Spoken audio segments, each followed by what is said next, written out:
بعد السلام عليكم ورحمة الله تعالى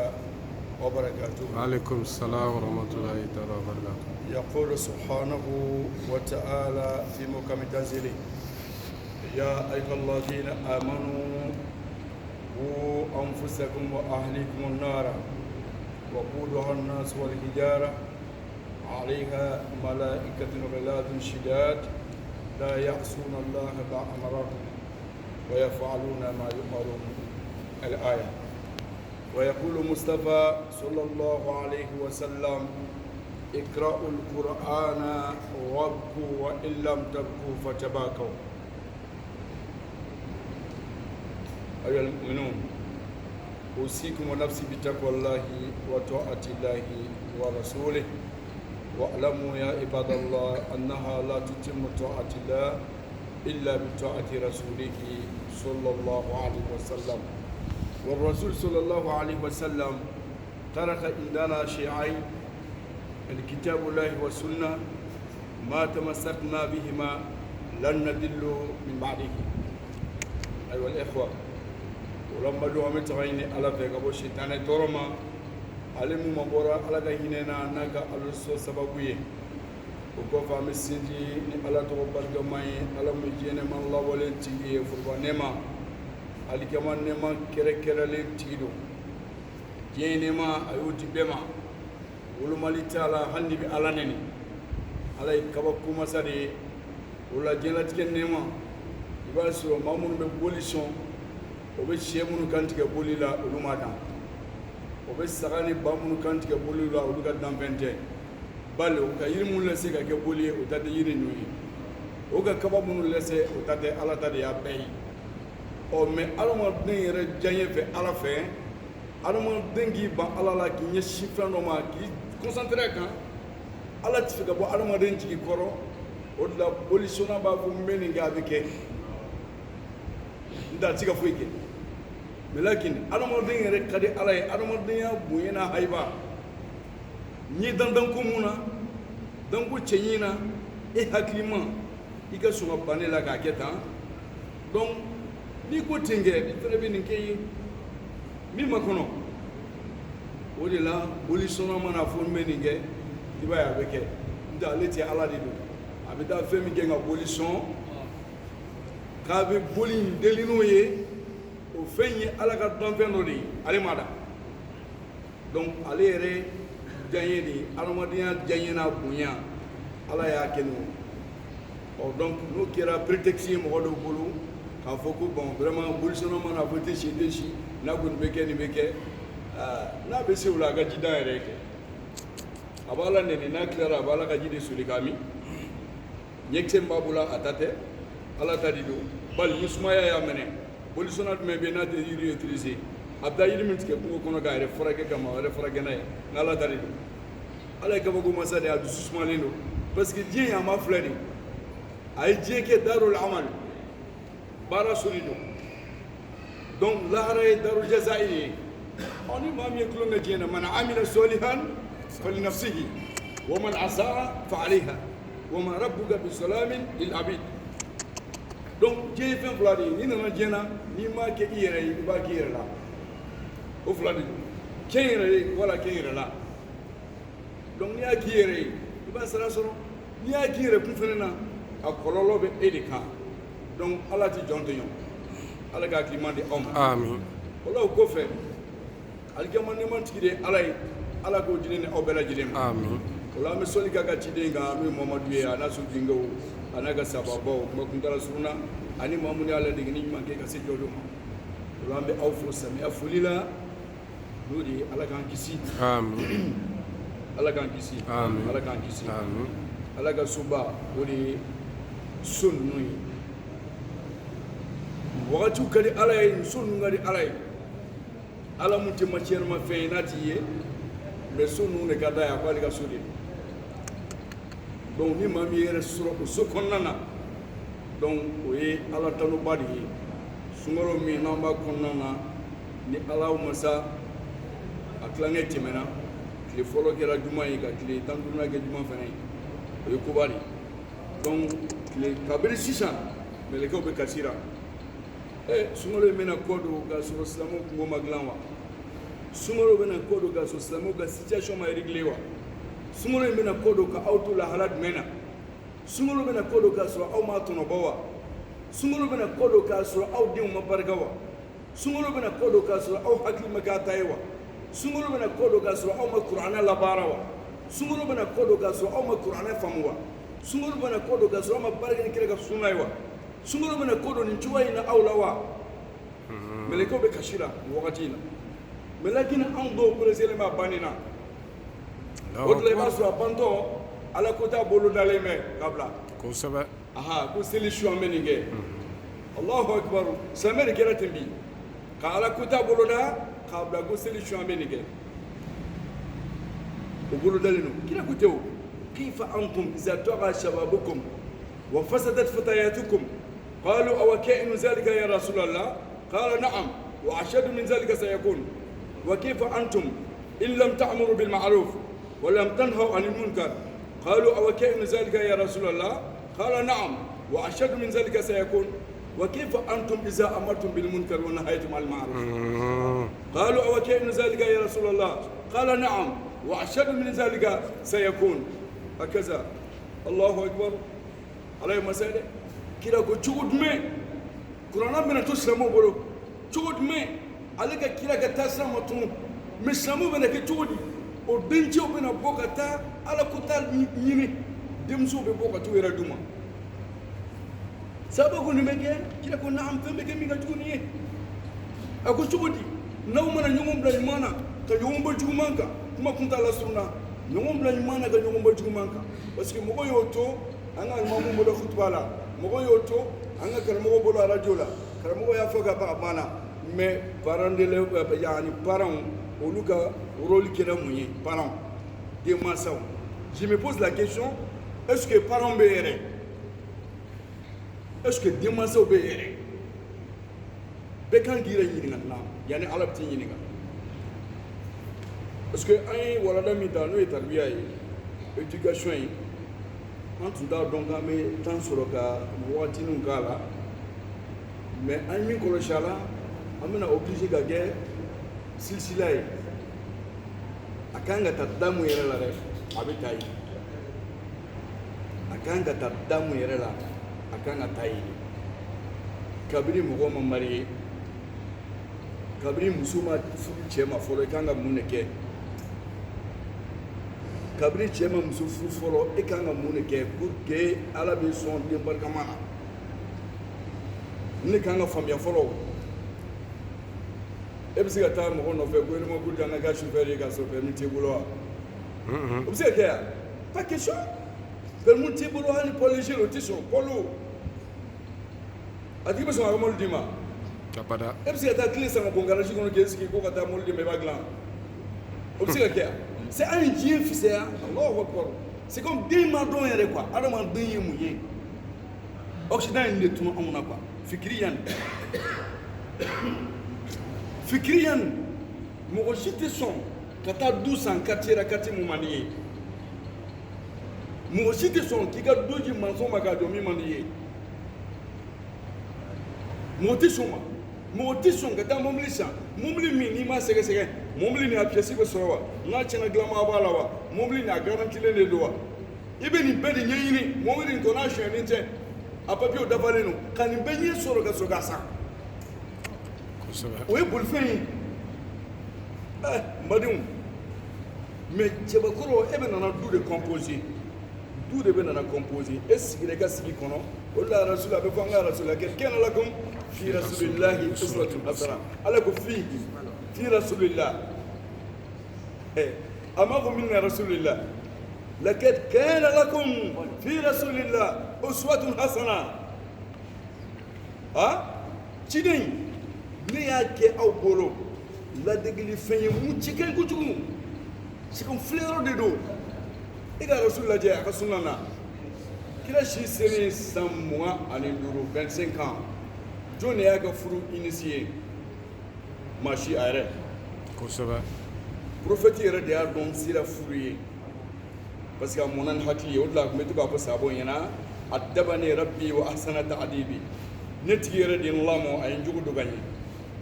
ne tigi ala ye lamɔ a ye jogo dɔ ka ɲɛ donc ne b'a yɛrɛ éduquer ka tila ka denmisɛnninw éduquer cogo yira aw la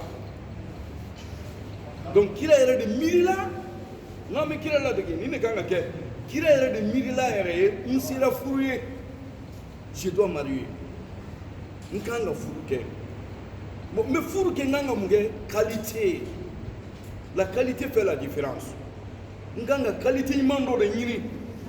o qualité in hali n'a y'a sɔrɔ o ka kɔrɔ n ye o qualité in hali n'a y'a sɔrɔ lajarabi y'o sɔrɔ o de la kira à l'âge de 25 ans san 25 jɔn bɛ sɔrɔ an ka dugu nin kɔnɔ jɔn bɛ sɔrɔ an ka jamana in kan silamɛna silamɛ ɲɛmatigɛ la k'a fɔ ko a dencɛ si san 25 k'a taara bɔ muso san 40 na k'a b'a furu a muso fɔlɔ kuma bɛ caya a tigi ba n'a ma muti a fa bɛ muti a siri b'a fɔ dɔrɔn ta bɛɛ b'a fɔ elle est plus âgée que toi a ka kɔrɔ n'e bɛ taa ba fila o t'o de fɔ u b'o de fɔ mais qualité ko de fɔra arasul taara a ye qualité de ɲini a ye min ta a y'a sɔrɔ o ka kɔrɔ a ye san 40 o b'o la ale bɛ san 25 15 ans 15 ans différence san 15 b'o ni ɲɔgɔn cɛ mais a ko non n bɛ qualité min kɔ o sɔrɔla a la a cɛ fila fɛnɛ sara yanni kira bɛ na furu cɛ fila donc n'anw an b'a fɔ tere de ye cɛ ninnu faga o tɛ an b'a fɔ tere de y'o faga ka cɛ fila faga i bɛ taa don i kun do kɔrɔ a ka kɔrɔ ye i bɛ t'i kun do kɔrɔ la kira ye an kalan fɛn dɔ dilan o la nabila dawud alayhi salam a y'o de fɔ ala ɲɛna a ko rabbi as'aluka arba'an wa a'udhu bika min arba'a أسألك لسانا ذاكرا وقلبا شاكرا وبدنا على البلاء صابرا وزوجة تعينني على أمر الدين ودنياي الله أكبر وأعوذ بك من أربع أعوذ بك من ولد يكون علي سيدا وأعوذ بك من مال يكون علي وبان ويتمتع به غيري وأعوذ بك من جاري إذا رآني مني خيرا أنكره وإذا رآني مني سوءا أزاع وأعوذ بك من زوجة تسيبني قبل المشيب الله أكبر على فناني مو ينفع أنت على ينفع إذا نصوننا نم على بركة دكما به ولا على بف الذاكرين الله كثيرا والذاكرات أعد الله لهم مغفرة وأجرا كريما عظيما يعني على بودي فو مؤمن بالي على كوسما كجايا ياي على سرابدي لا بينغ بلوني مي يفوما فني كسرابدوما donc ako ala kali sunnena nemi bala kusuma kusube ko ala ko kali donc moko c'est comme i ka docteur fɔlɔ i yɛrɛ de a lajɛ fɔlɔ silamɛya ko i yɛrɛ dilan parce que ne ɲɛna fɛn min bɛ bɔ i la o bɛ ɲɛ n'i ɲɛna e bɛ nana du de composer du de bɛ nana composer e bɛ taa mɔgɔ min ɲini ka na a bɛ comme président n'a ka premier ministre e ye président ye i taara premier ministre ɲini ka na o ye chef de gouvernement de donc n'an y'o to yen komi o ye diɲɛlatigɛ ko ye an b'o to yen n'i y'a lajɛ mɔgɔ min ala ye adamaden dan ala ye kelen ye mais ala bɛ kuma ni adamaden ye adamaden sɔgɔlanw na n'i bolokɔni kelen kɛ tan bolokɔni kɛ tan enumamolo 5 de don bolokɔni kinibolo fana 5 don fo ni ala ka lajarabi sera mɔgɔ min ma donc n'i 5 in lajɛ ala bɛ kuma ni adamaden ye a la kinibolo c'est comme n'i bolokɔni kumaba lajɛ o ye cɛ ye bolokɔni isara n'o ye bolokɔni min bɛ bolo si mɔgɔ ma n'i y'o lajɛ o y'i ka muso fɔlɔ ye n'i bɛ dan o ma a banna bolokɔniden camancɛ ta n'i y'o lajɛ k'u fara o kan o ye muso filanan ye bolokɔniden min bɛ tugu o la o y'a sabanan ye min y'a fitinin ye o y'a laban ye o ye 5 ye nin ye e ka du composé cogo ye mais n'e ko e bɛ du composé avec 2 personnes ala ko baasi t'a la o la a b'a fɔ ko fankihu ma tɔba lakum mina nisa masna wa sulasa wa ruba'a وإن خفتم ألا تعدلوا dépense ma fo yan dɛ وإن خفتم ألا تعدلوا فواحدة ama fo na de sirana balo ye dɛ wama min dabatin fil ardi illa ala allahi rizquha ama fo dina ama balu ko kuma foya ama dépense ko kuma foya ama aussi foya ay mun foya ndro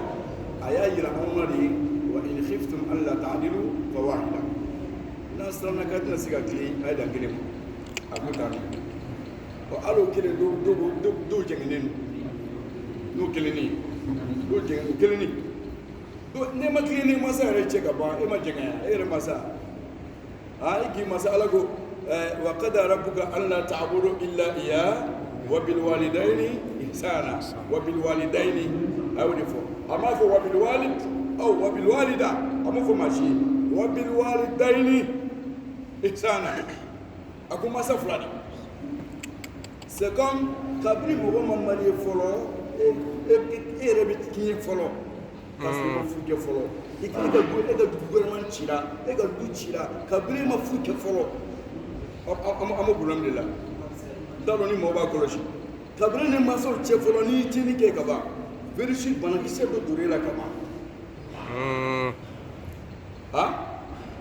na ba koloshi mali kono mali bulam do question de l'éducation mais mali kono ya l'amour problème ma fait c'est une question de l'éducation l'amour tu vois oya follow mais ami ka tu vois be ko sebe fa ko problème malien na ko sebe mo mi ba fa buya manchare e be to la kana ke gati mo mi mo ko ba fara manchare afache mo mi afache bunya fo ka tasi fage sayama mo mi afage dalakan bunya ka tasi afage sayama afage sami ko kiagi to fa ko la kuma din fayi ka din fayi ma mi sira ka hakito la amma man ta malena man samuna ma man ta Allah Allah ce kema ta dinu tudan sira aha kema ta din tudan e be dala to di kiyini ke fala yin ke fala yin ke ka golo shi de mo ko flene ni biye pere éducateur nyana may daw daga fen ci ga wala be ga yoro do ne jati lagade ne aw changa jenga fa nyama fu ni mo koy lamo fa nyina may be lamo ba nyina ma ide rere ni yalla je kany din chema musuma ni yalla je kany ay jolu suro e fe ba do ko saba li anna al abna mandub al aba dion ye maso ga représentant de ni idin ye jolu suro e fe ba do direct ba ye ba don pourtant den ye ni suro ni de fe na sabal le do sabal suro ni de fe na mu ni do asuro ni de fe na ye ni suro da asuro ni de fe ire mo don ire la ay ni suro muso fe ibu do ire la ay ni suro famille kono mado fabi nye babi nye demi kila ka chi mu be den chemili dube mo chi du sida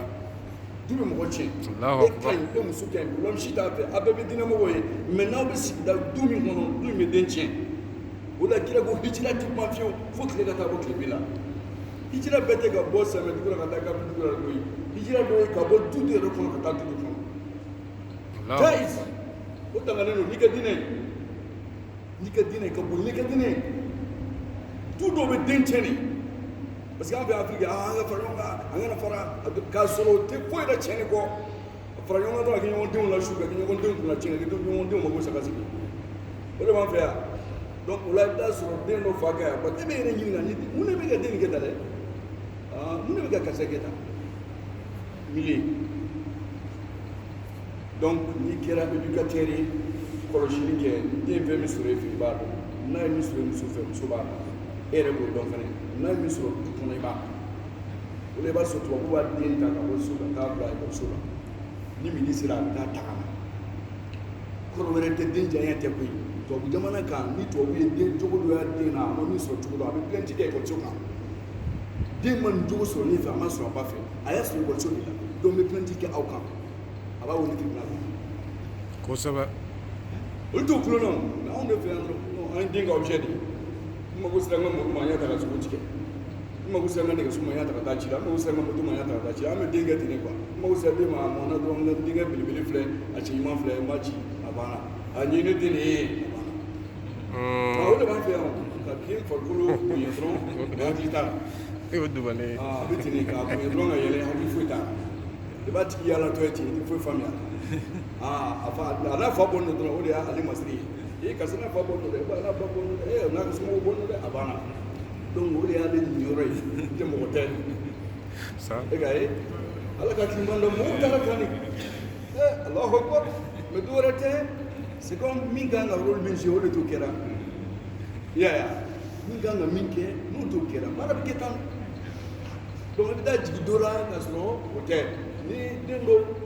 sɔgɔbɛ masa bɛ kɛ komi a bɛ taa yɛrɛ kan bulon wallahi parce que ale ka banakisɛ de taara den na ta kana t'a la donc ala ka hakiliman di an ma Waati banna. ala k'an latana o la waati banna waati n'a koro fɛ an bɛ kuta to yan donc ni ala ye waati wɛrɛ d'an ma masa ko komi an y'a fɔ cogo min na yanni mɔgɔ kan ka don furu yɛrɛ la i kan ka mun ni mun de kɛ donc an bɛ da se o de ma yanni i bɛ don furu kɔnɔ e donni furu kɔnɔ i kan ka mun kɛ fo ka taa se den yɛrɛ den ka éducation bɛ ban san 21 a bɛ se ka kɛ gouverneur ye à l'âge de 21 ans donc samiya ka lamɔ kɔnɔna na ala ka hakiliman d'an ma wa haza wa aqiru da'wana alhamdulillahi rabbil alamin wa sallallahu ala nabiyyina muhammadin wa sallam